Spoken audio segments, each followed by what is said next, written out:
ए plus B whole square, आप सभी को मालूम है A square plus 2ab plus B square.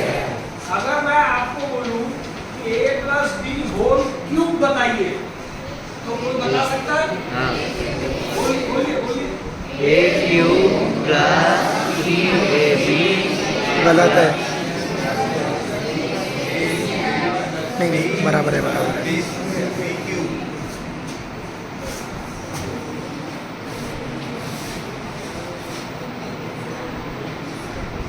A cube plus 3a square B plus 3ab square plus B, ठीक है। अब इसमें आप कुछ पैटर्न देखिए, मैं आपको एक छोटा सा रेफरेंस देता हूं। अगर मैं आपको इसके बाद बोलूं a plus B whole power 4 बनाइए तो आप बना सकते हैं? खत्म।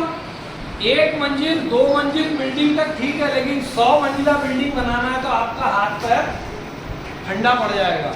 अगर मैं आपको बोलूं a plus b to the power 9 बताइए तो असंभव है बोलेंगे आप क्या बोलेंगे? ये सब ऐसा मैथमेटिक्स होता नहीं है सर, आप हमको जबरदस्ती मिसगाइड मत करो। लेकिन अगर मैंने आपको एक रेफरेंस दिया और उसके बाद पूछा कि a रेज़ टू पावर 5 क्या है और a raise to a plus b to the power 9 क्या है, तो आप बोलोगे, झगड़ा करोगे कि सर पहले मैं बताऊंगा। ये ताकत है इसमें, ये बायनॉमियल एक्सपेंशन। देखो कैसा होगा। मैं आपको शुरू में एक छोटा सा रेफरेंस देता हूँ। ये मैंने लिखा 1, ठीक है। 1 लिखने के बाद मैं एज्यूम कर रहा हूँ कि इसके आगे और पीछे क्या है। 1 प्लस 0 क्या होगा? यहाँ पे 1 प्लस 0 क्या होगा? फिर मैं एज्यूम करूंगा यहाँ पे कहीं तो भी 0 है। अब 0 प्लस 1 क्या होगा? 1 प्लस 1 क्या होगा? 1 प्लस 0 क्या होगा? फिर मैं एज्यूम करूंगा कि यहाँ भी कहीं 0 है, तो 1 प्लस 0 क्या होगा? 1 प्लस 2 क्या होगा? 1 प्लस 2 क्या होगा? 1 प्लस 0 क्या होगा? और एक स्टेप मैं नीचे आता हूँ तो क्या होगा? ये 1 plus 1, 1 plus 0, 1 plus 3, 3 plus 3, 1 plus 3, 1 plus 0, 1 4 6 4 1। ऐसा मैं जितना लंबा चाहूँ जा सकता हूँ। एक पहाड़ की चोटी है, उसको मैं अगर नीचे लाना चाहूँ तो जितनी दूर ले जाना चाहूँ जा सकते हैं हम लोग। तो ये जो है इस पूरे ट्राइंगल का आधुनिक नाम,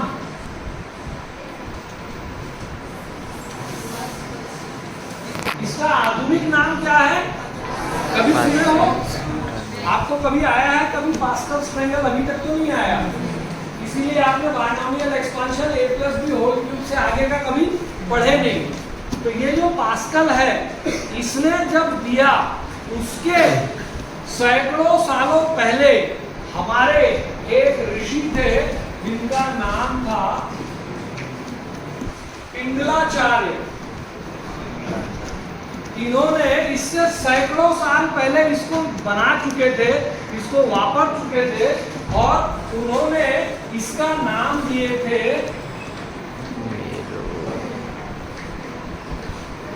मेरू प्रस्तार। क्या दिए थे? मेरू प्रस्तार। मेरू का मतलब होता है पहाड़ और प्रस्तार का मतलब होता है उसका एक्सपांशन। तो पहाड़ का एक्सपांशन, ये नाम से पिंगलाचार्य जी ने हजारों वर्ष पहले, मतलब करीब 2000 तो हो गए होंगे, उतने सालों पहले ये दे दिए थे। फिर किसी एक यूरोपियन ने उसको अपने नाम से दुनिया को दिया और वो यूरोपियन का नाम है पास्कल। तो पास्कल के नाम से ये अभी हमारे किताबों में है। जो 11th 12th और बीएससी और एमएससी करते हैं मैथमेटिक्स में उनको पता होगा। लेकिन ये दिया हुआ किसका है? पास्कल। हमारा दिया हुआ है, पास्कल्स का नहीं है, पिंगलाचार्य जी का है। अब देखो इसको यूज करके मैं बायनॉमियल एक्सपेंशन कैसे बनाता हूं। ये पहला वाला देखो a plus B whole square. तो मैंने क्या किया, सबसे पहले a का स्क्वायर लिया। देखो ध्यान से, कॉपी पेन में कुछ नहीं रखा है। a का स्क्वायर लिया फिर आगे गया a का पावर 1 लिया, यहाँ a का पावर 1 है। फिर आगे गया यहाँ a का पावर 0 लिया, तो यहाँ a का पावर 1 है और यहाँ a का पावर क्या है 0। तो चालू कहाँ से किया मैंने, स्क्वायर से, फिर आया 1 पे, फिर आया 0 पे। अब उल्टा आऊंगा तो मैंने b का पावर 2 लिया पहले, b स्क्वायर, फिर यहाँ आया तो मेरा क्या हो गया b का पावर 1, और फिर यहाँ आया तो क्या हुआ b का पावर 0। तो मैंने 2 1 0 a का ले गया राइट टू लेफ्ट और 2 1 0 b का लाया लेफ्ट टू राइट। हुआ ऐसा, समझ में आया इतना? ये लिखने के बाद ये जो 2 आया, बीच वाली टर्म का कोएफिशिएंट क्या है 2, लास्ट वाली टर्म का कोएफिशिएंट क्या है 1, कॉस्ट टर्म का कोएफिशिएंट क्या है 1। तो 1 2 1 ये 3 कोएफिशिएंट मैंने वहां पुट कर दिया, तो मेरा आंसर आ गया। आया कि नहीं आया, समझा कि नहीं समझा? 0 a plus B whole cube लेते हैं, a plus B whole cube में क्या होगा, a का क्यूब चालू किया, हाँ। फिर a का स्क्वायर, फिर a का पावर 1 और फिर a का पावर 0, फिर b से चालू किया, b का क्यूब, b का पावर 2, b का पावर 1 और b का पावर 0 लिख दिया मैंने पहले। अब इनके कोएफिशिएंट्स मुझे पता करना है, तो मैं कहां से करूंगा पता, उसके बाद वाले ट्रायंगल के स्टेप से।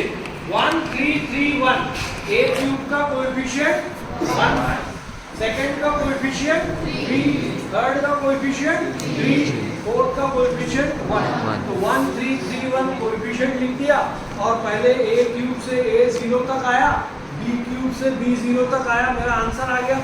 इसको अगर आपको सॉल्व करते आप आपके मेथड से, तो पहले a plus B whole square निकालते, फिर उसमें a प्लस बी का मल्टीप्लाई करते, और करीब 7 8 10 लाइन के बाद आपको इसका आंसर मिलता। टाइम कितना लगता? मेरू प्रस्तार याद रखना कठिन है क्या? बस आप अपनी कॉपी में बना लीजिए, और उसके बाद में क्यूब से 0 तक a लाइए, क्यूब से 0 तक b लाइए, आपका आंसर आ गया। है कि नहीं जादू?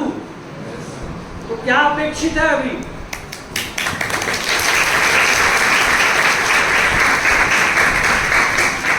इसके बाद में आपको a टू द पावर 5 अगर पूछा या 4 पूछा, तो अब आपको कोई दिमाग पे तान आने वाला है क्या?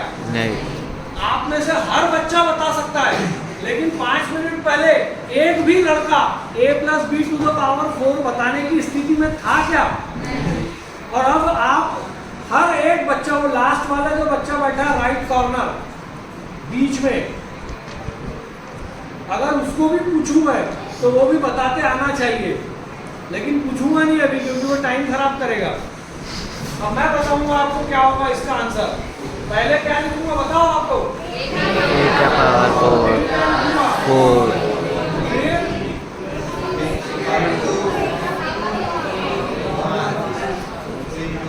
ये a के पावर लिख दिया, बोलते जाओ आप लोग। अब इधर राइट से लेफ्ट आऊंगा तो पहले क्या लिखूंगा, b का पावर 4, यहाँ क्या लिखूंगा,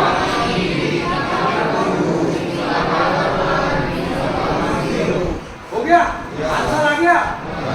आ गया क्या? कहाँ से आएगा, कहाँ से आएगा? मेरू प्रस्तार। किसने दिया आंसर? पिघला। किसने दिया क्या? नहीं। तो आंसर क्या होगा? 1 6 4 1 this is the final answer. क्या अपेक्षित है?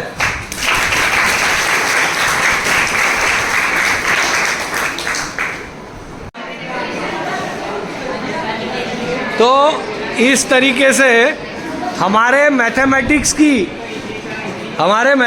की सारी जो ब्रांचेज है, arithmetic, algebra, equation simultaneous, quadratic, फिर उसके बाद में पाइथागोरस थ्योरम, पॉलिनोमियल्स, बायनोमियल्स, फिर उसके बाद में ट्रिग्नोमेट्री, कैलकुलस, ये सारी चीज़ें आपको इस एंशिएंट मैथमेटिक्स से मिलना चाहिए।